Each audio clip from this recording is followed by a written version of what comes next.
Hello नमस्कार दोस्तों, मैं हूँ करिश्मा चौहान और आप देख रहे हैं वायरल टीवी और आज हमारे साथ हैं नमीश तनेजा जी। तो स्वागत करते हैं आपका वायरल टीवी में। कैसे हो थैंक यू, आप? Thank you. Hi viral TV, मैं भी वायरल हो जाऊँगा अब। कैसी चल रही है ज़िंदगी आपकी? मेरी ज़िंदगी एक नंबर बढ़िया, मज़े आ रहे हैं। मैं इससे अच्छी लाइफ़ किसी की हो नहीं सकती। जो आपने इतने महीनों या साल तक ब्रेक लिया था इंडस्ट्री से, तो क्या कुछ उस टाइम आपने क्या किया और क्या नया सीखा आपने?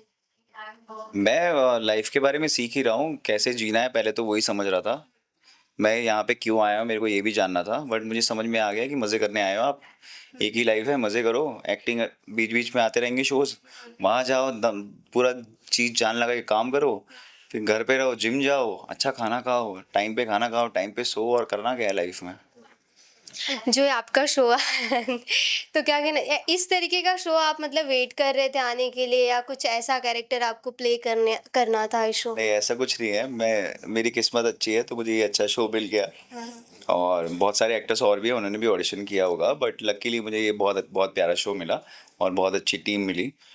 तो कभी मैंने सोचा नहीं था कि मेरे को ये इस टाइप का कैरेक्टर करने के लिए भी मुझे चांस मिलेगा, मौका मिलेगा, बट क्योंकि मैं बहुत ही इनोसेंट टाइप दिखता हूँ और हूँ बड़े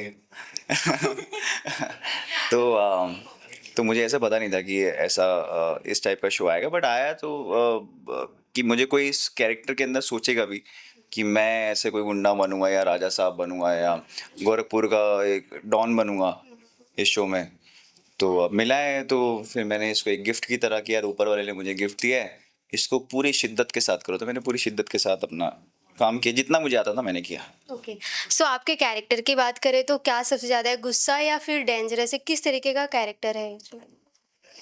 शुरू में शरीफ बेसिकली इसकी जर्नी है। इसके इसकी जो सिस्टर है उसके साथ छेड़छाड़ होती है और वहाँ पे गुंडा राज था। ये उस टाइम की बात है 1995 की, गोरखपुर में। तो तो इसको पता था कि अगर ये जिस गुंडे ने छेड़छाड़ की है उसके खिलाफ जाएगा तो इसको आईएफएस ऑफिसर बनना था। तो इसको ये था कि अगर ये उनके खिलाफ जाएगा तो इसका करियर खराब हो जाएगा, बट अगर उसकी बहन के साथ हुआ तो ऑब्वियसली वो पीछे नहीं रहेगा।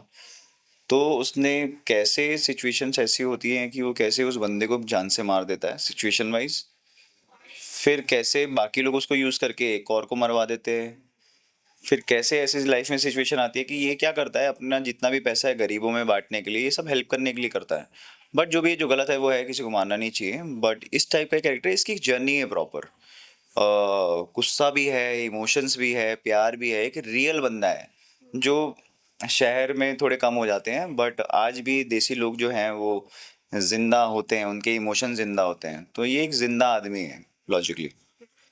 जैसे इसमें यूपी का एनवायरनमेंट और आपके कैरेक्टर में कुछ तो कितना इन्फ्लुएंस किया वो सारी चीज़ें आप यूपी का था तो मेरे लिए बहुत डिफिकल्ट था। Language wise? लैंग्वेज में मेरा प्रॉब्लम ये है, अगर मैं किसी जगह का कोई भी कैरेक्टर कर रहा हूँ तो मैं बैक ऑफ द माइंड में सोचता हूँ कि नहीं, नॉर्मल जैसे मैं बात करता हूँ ऐसे ही करके कर लूंगा, बट ये दिल्ली की लैंग्वेज है, जिस जो मेरा भी लहजा है बात करने का। बट जब पता चला यूपी का है तो मेरे जो फ्रेंड्स हैं, जो वहाँ पे जो मेरे फ्रेंड्स बने थे, मैं 24 घंटे उनसे बात करता रहा। मैंने कहा भाई तुम बोलो। जो मेरे एक स्पॉट दादा थे, उनसे मैं रेगुलर बात करता रहा कि भाई आप बोलो। और मेरे मेकअप में था सुमन, उसको मैं अपना डायलॉग बताता था कि अरे तू कैसे बोलेगा इस लाइन को, तू कैसे बोलेगा इस लाइन को, तो मुझे बोल के बताता था। तो मैं उसके लहजे के लिए ना उसे बहुत बुलवाता था, तो मैंने वहाँ का पकड़ा लहजा प्रॉपर।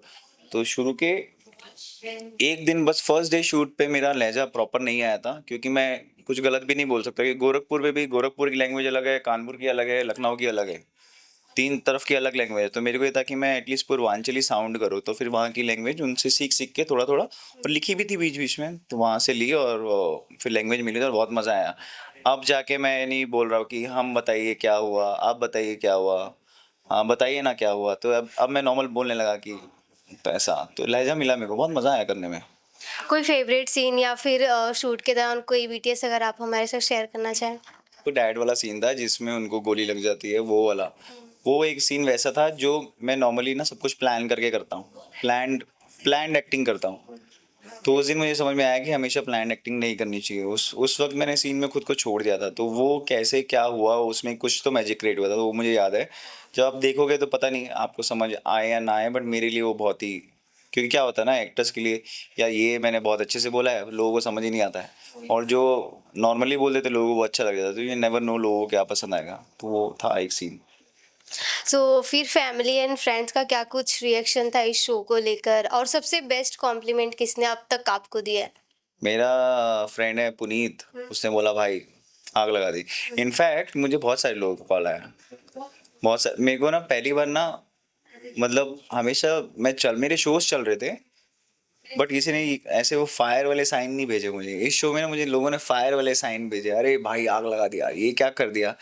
तो मेरे को ये अच्छा लगा कि यार पहली बार किसी ने जैसे बोलते रहे, जैसे यार मैं किसी बड़े एक्टर को देख के बोलता हूँ भाई क्या बोला है यार, मजा आ गया। तो पहली बार मेरे को इस शो में किसी ने मेरी तारीफ करी कि यार डायलॉग डिलीवरी अच्छी थी, ये भी अच्छा था, वो भी अच्छा था, एग्रेशन अच्छा था। तो पहली बार मुझे ऐसी तारीफ मिली है कि लड़कों ने, मेरे दोस्तों ने, मेरे दोस्त मेरी तारीफ कर देना, वही बहुत बड़ी बात है। वो तो भाई बिना गाली के बात नहीं करते हैं, पर अगर उन्होंने बोला ना तो कुछ तो होगा बात। अगर रियल लाइफ की बात करें तो कितना आप कैरेक्टर से अलग हो या सिमिलर हो कुछ कुछ? मैं रियल लाइफ में कौन हूँ मुझे पता ही नहीं है, मैं इतने सारे शोज कर लिए, मुझे क्या पता मैं कौन हूँ अभी, मतलब ओके। ऐसे कुछ नहीं है। मतलब रियल लाइफ में भी मैं ऐसे ही हूँ, मैं सिचुएशन वाइज ही चलता हूँ, अपने आप को जिंदा रखा है मैंने। अगर बुरा लग रहा है तो लग रहा है, अच्छा लग रहा है तो लग रहा है, नहीं लग रहा है तो नहीं लग रहा है। पहले मैं ऐसा नहीं था, बुरा भी बोलोगे तब भी हंसता था। अभी मैं रियल लाइफ में बस ये जिंदा हो गया वापस से। तो इस कैरेक्टर में मेरे अंदर ऑलमोस्ट सब सेम ही है, बस मैं किसी का मर्डर नहीं करूंगा, कान के नीचे तो बजा ही दूंगा। अच्छा, आपसे पर्सनली जानना चाहेंगे कि आप इंडस्ट्री में काफ़ी टाइम से हो, तो कितना चेंजिंग हुआ है जब से आप हो और अब तक? बहुत चेंज हो गया है, सीखा है। अरे बहुत चेंज हो गया है बिल्कुल। इस वे में मतलब चेंज हुआ है? पतली जीन्स होती थी अब खुली हो गई है। तो काम में भी वही हुआ है ना, अभी वापस रिपीट होगा। पहले एक्टर्स का टाइम चल रहा था, अभी इन्फ्लुएंसर्स का चल रहा है, वापस एक्टर्स का आ जाएगा। ये लाइफ है, कहते हैं ना हर किसी का दिन आता है, तो बस अभी सबका दिन दिन आ रहे हैं। तो लाइफ बहुत चेंज हुई है, बट मुझे लगता है एज एन एक्टर हर साल एप्पल की तरह होना चाहिए। एप्पल हर साल अपने आप को इम्प्रूव करता है, सॉफ्टवेयर बढ़ाता है। अगर एक्टर नहीं बढ़ाएगा तो गलत बात है, फिर पीछे रह जाएगा।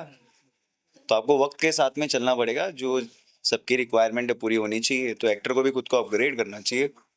ये मुझे लगता है कि अभी बहुत सारे एक्टर्स इसलिए पीछे हो रहे हैं क्योंकि अपग्रेड नहीं कर रहे। अब वर्टिकल है तो है ना, एक्टर का काम क्या है, स्क्रिप्ट कैसे भी हो अच्छे से करो ना, अपना बेस्ट दो। हमारा काम यही है ना, तो अपना काम करो। एक्टर को खेलना चाहिए भाई। मैं बैट्समैन हूँ, ठीक है, मुझे गली में क्रिकेट खिलाओगे, मैं गली में चौके छक्के मारूंगा। तुम मुझे नेशनल खिलाओगे, मैं नेशनल मारूंगा। तुम मुझे आईपीएल में खिलाओगे, मैं आईपीएल में मारूंगा। तुम मुझे इंडिया के लिए खिलाओगे, मैं इंडिया के लिए मारूंगा। मेरा काम क्या है, मैं बैट्समैन हूँ, मुझे रन बनाने से मतलब है। तो बस तुम एक्टर हो भाई, तुम गली में एक्टिंग करो, कैफे में बैठ के एक्टिंग करो, यहाँ एक्टिंग करो, तुम अपना बेस्ट करो ना। बट बहुत सारे लोग इस चीज को समझ नहीं पा रहे, वर्टिकल को ना। बजट कम हो गए हैं, बट ठीक है ना यार, तुम्हें तुम्हारा स्पेस मिल रहा है ना, तुम्हें तुम्हारा बजट मिल रहा है, तो करो। हमने बहुत अपने अपना क्वेश्चन दिमाग में, इसको सुनाई नहीं दे रहा मैं क्या बोल रहा है, ये अपने सेकंड क्वेश्चन में चल रही है। हमने बहुत सारे एक्टर से बात किया, तो कुछ ने एग्री किया, कुछ ने डिसएग्री किया इस बात से। तो अभी के टाइम में ऐसा हो गया है कि फॉलोअर्स अगर ज़्यादा है तो उस बेसिस पे आपको काम मिलेगा, या फिर टैलेंट, इस पे आप कितना मतलब आपकी देखो ऐसा कुछ नहीं है, ऑडिशन आता है, ठीक है, ऑडिशन आता है, और अगर आप उसमें उस कैरेक्टर के लिए अच्छी एक्टिंग कर रहे हो, आपको एक्टिंग की नॉलेज है, एक्सपीरियंस है, तो आप सिलेक्ट होगे। अगर आपको नहीं है तो नहीं होगे। ये फॉलोवर वाला ना, वो छोटा गेम ही होता है, छोटे, वो भी एक गेम है, वो भी एक चल रहा है। बट अगर बड़े प्रोजेक्ट्स की बात करो तो उसमें एक्टर का ही मेन काम है। देखो मैं वही बताया ना कि एक चीज में अच्छे हो सकते हो, या तो आप इन्फ्लुएंसर अच्छे हो सकते हो, या तो आप एक्टर अच्छे हो सकते हो, या तो आप डायरेक्टर अच्छे हो सकते हो, या तो आप राइटर अच्छे हो सकते हो। 150 चीजें करोगे तो आप वाव नहीं खिलाओगे, करने को कर लोगे। पर आपको, मुझे ऐसा, मेरी जो स्कूलिंग रही है, मेरे जो गुरु रहे, टीचर रहे, उन्होंने मुझे एक ही चीज बोली थी, रमेश को क्या करना है लाइफ में, एक चीज बता। तो मैंने सब कुछ क्रॉप किया, क्योंकि मैं डांसर भी था, मैं सब बहुत सारी चीजें थी कि मुझे अच्छा इंसान बनना है, मुझे रिच इंसान बनना है।